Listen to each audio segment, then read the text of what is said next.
সুপ্রিয় দর্শকবৃন্দ, এই বৃষ্টির ভিতরে ঢুকে গেলাম এই গরু হাটা। এইখানে মন্দ বলুক ভালো বলুক, আমি আপনাদের দেখাচ্ছি গরু কীরকমের। দেখেন অনেক গরু, এখানে অনেক গরু দেখা যাচ্ছে। গরুর দাম জানাবার জন্য আমি চেষ্টা চালাবো। এই যে এই গরুর মালিকেরা আছে খুবই এই বৃষ্টির ভিতরে খুবই কষ্টে আছে। এই গরুটা এটা কি আপনার? এইটা বাছুরটা? আচ্ছা, এইটা কি সুন্দর একটা আদিয়া বাছুর?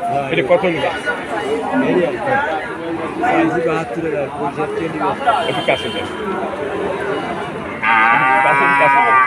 গেলাম। দর্শক, এইটা 65 হলে বিক্রি হবে। এই যে মালিক, আর এইটা কত হলে বেচবেন? এইটা একদম বলো। এইটা চাইছে 95, 90 হলে বিক্রি হবে। 90 হলে বিক্রি হবে। কত থাকে না বাছুর, এগুলো তো সাইওয়াল বাছুর। আর এইটা কত হলে দেবেন? এটা চাইছি 1 লাখ। হ্যাঁ, একদম বলবেন মানে একদম 90 হলে বেচবেন। 90 1,80,000 হলে এই জোড়া আপনি দিতে পারবেন। আর এইটা 65 হলে দিতে পারবেন।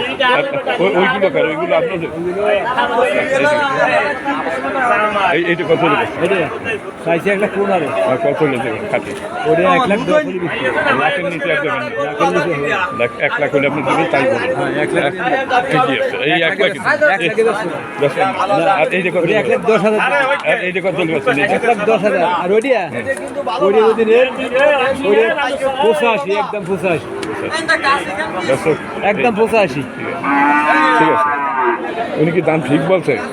ঠিকই বলছি। ইনি কি মালিক এই গরুর? হ্যাঁ, আমি মালিক। হ্যাঁ, আমি মালিক। আপনার নাম কি? মহসিন। মহসিন সাহেব, আপনি মোট কয়টা গরু নিয়েছেন? আমি একটা, দুটো, তিনটে, চারটে, 5টা। তা গুণ্যে বলা লাগে, বলবেন যে এই 5টাই। এই 5টা গরু উনি নিয়ে আসেন। এই যে দাম চাওয়া হলো, এই যে এইখানে মানে যে দাম আপনি চাইছেন, সঠিক বাজার দাম চাইছেন। সঠিক কথা চাই। যদি আমরা কিছু তথ্য গোপন করি, সেজন্য আল্লাহর কাছে কে দায় থাকবে? না, 19-20 হতে পারে। না, 19-20 সেটা তো আমরা বলবো। দর্শক, 19-20 হইতে পারে। 19-20 দাম